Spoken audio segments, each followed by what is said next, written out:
ভারতের সাবেক অলরাউন্ডার যুবরাজ সিং তার খেলোয়াড়ি জীবনে যেমন মাঠে সাফল্য পেয়েছেন, তেমনি ব্যক্তিগত জীবন নিয়ে অনেক সময় আলোচনায় সমালোচনায় ছিলেন। নিজের প্রজন্মের অন্যতম জনপ্রিয় ও আকর্ষণীয় ক্রিকেটার হওয়ায় তার নাম জড়িয়ে আছে নানা ধরনের গুজবে। সম্প্রতি টেনিস তারকা সানিয়া মির্জার YouTube talk show serving it up with সানিয়াতে কথা বলতে গিয়ে যুবরাজ একটি মজার কিন্তু দুঃখজনক অভিজ্ঞতার কথা শেয়ার করেন। একবার ম্যাচের সময় তার ম্যানেজারকে সাধারণভাবে একটি আলিঙ্গন করেছিলেন, পরিচিত কাউকে দেখা হলে যেমন স্বাভাবিকভাবে জড়িয়ে ধরা হয় ঠিক তেমনি। কিন্তু মিডিয়া সেই ঘটনাকে ভুলভাবে উপস্থাপন করে খবর বের হয় যেন তিনি ম্যাচ চলাকালীন কোনো মেয়ের সঙ্গে দেখা করতে গিয়েছেন।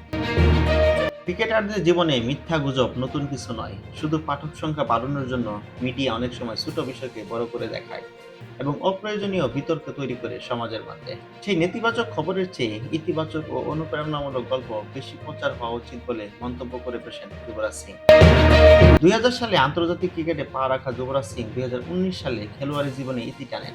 এই দীর্ঘ সময়ের মধ্যে ৩ ফরম্যাট মিলিয়ে তিনি ভারতের হয়ে খেলেছেন প্রায় ৪০০ ম্যাচ, করেছেন ১১,০০০-এরও বেশি রান। ২০১১ সালে বিশ্বকাপে তার পারফরম্যান্স ছিল অবিস্মরণীয়। ব্যাট হাতে গুরুত্বপূর্ণ সময়ে রান আর বল হাতে দরকারি উইকেট, সব মিলিয়ে তিনি ছিলেন দলের অন্যতম ভরসা। সেই টুর্নামেন্টে অলরাউন্ডার নৈপুণ্যের জন্য তিনি ম্যান অব দ্য টুর্নামেন্টও খেতাব জিতেছিলেন। ব্যাটিং, বোলিং, ফিল্ডিং এই ৩ বিভাগে সমান দক্ষ যুবরাজ সিং ছিলেন প্রকৃত অর্থেই একজন পূর্ণাঙ্গ ম্যাচ উইনার। তার এই সফল ক্যারিয়ার ব্যক্তিগত অভিজ্ঞতার কথা আমাদের মনে করিয়ে দেয় তারকাদের জীবনকে গুজব আর নেতিবাচকতার চোখে না দেখে তাদের অর্জন, সংগ্রাম ও ইতিবাচক দিকগুলো সামনে আনা উচিত। সেটাই হতে পারে একজন ক্রীড়াবিদদের প্রতি প্রকৃত সম্মান এবং দায়িত্বশীল পরিচয়।